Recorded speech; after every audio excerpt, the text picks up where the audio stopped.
Revenge is a 2017 French and revenge action horror film. It follows a young woman which is assaulted and left for dead in the desert. It screened originally at the Midnight Madness section of the Toronto Film Festival. It also was at the Sundance Film Festival 2018 at the Midnight program. What I loved most about the film was just that it was almost pure cinema. Really, the story was told visually more than anything else, and sound. Yeah. An important thing to look at is the power dynamics in that scene. So we start off immediately, she has the upper hand, and then we see once she pulls that trigger, instantaneously, the moment he gets shot, we think, okay, this is a victory, she's going to win.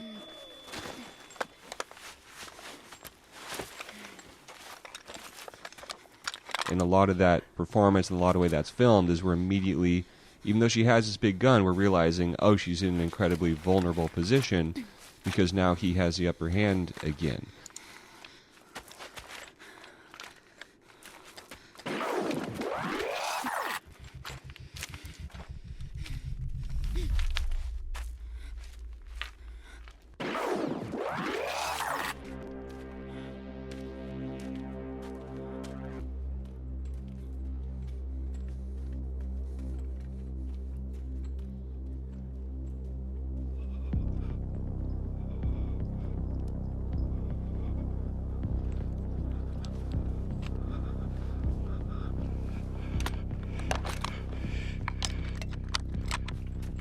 So even in spite of her finally being armed and ready to fight, it's really cool how that scene, you're able to be put in her shoes as a person in a place of danger and travel with her, rooting for her, and see how the tables get turned to keep it exciting. And then at the end of the scene, they are even. Yep.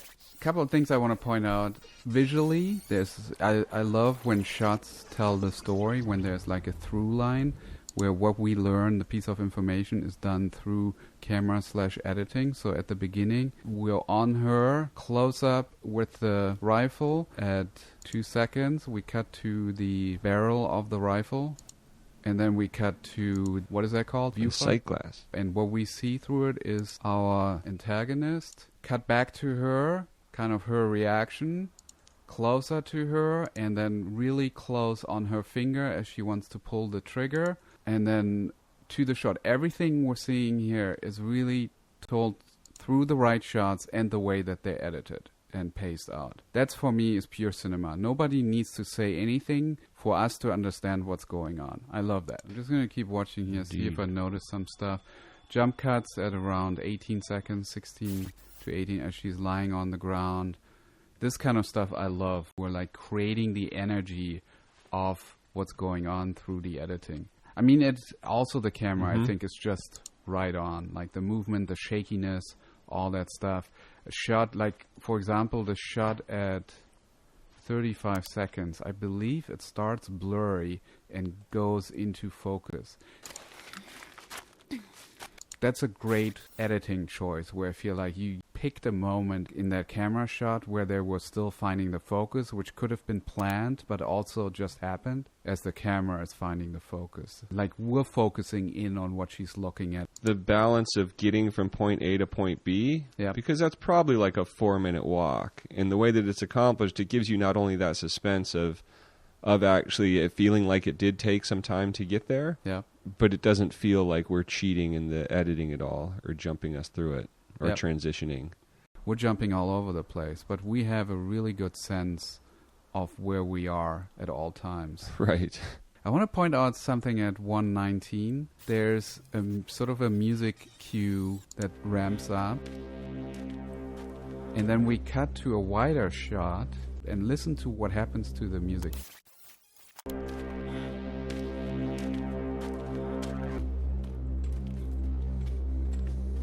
I thought it was really, really effective how the music seems to change on that cut.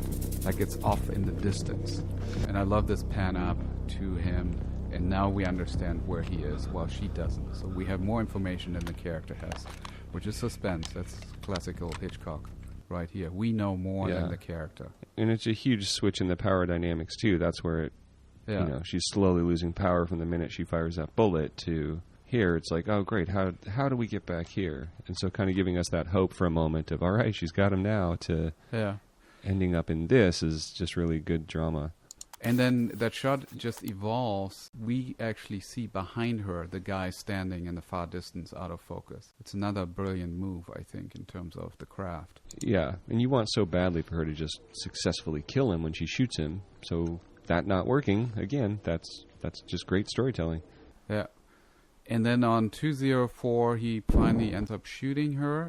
I love how the blood splatters onto the lens, and then it goes to darkness. It's like, we're not afraid of making stylistic choices here. Yeah, and then basically the next part of this segment here is all just that little siren noise, or whatever you want to call that, and everything else is muffled. So we're really, again, inside her head.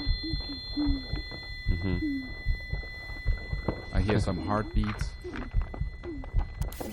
jump cuts, like her reality, her perception is dropping out of focus shot of the gun. And throughout this now, we're cross-cutting between her running, cameras behind her, cameras in front of him, and we have no clue how far they are apart. It feels like he's much closer than he really is. But look at 248. Yeah, 248, he's not even there. Now we understand why he didn't hit her, because he's much further away than... But it also, in watching it, like I was doing that math in my head and understanding that there was a great distance between them. And, and I think the next thing that happens after this is a reaction of her, and she is quite away. And it's a weird kind of way to play with timing and editing, where it works really well, because I still have that sense of this huge amount of space between them, and I'm okay with it. Yeah. This was just a short scene analysis. If you like this, you should really dig into the podcast. There's a link that you can check out, which is thisguyedits.com/podcast, and it'll take you to all the different ways how you can subscribe to this podcast, including Apple Podcast, Stitcher, and Spotify.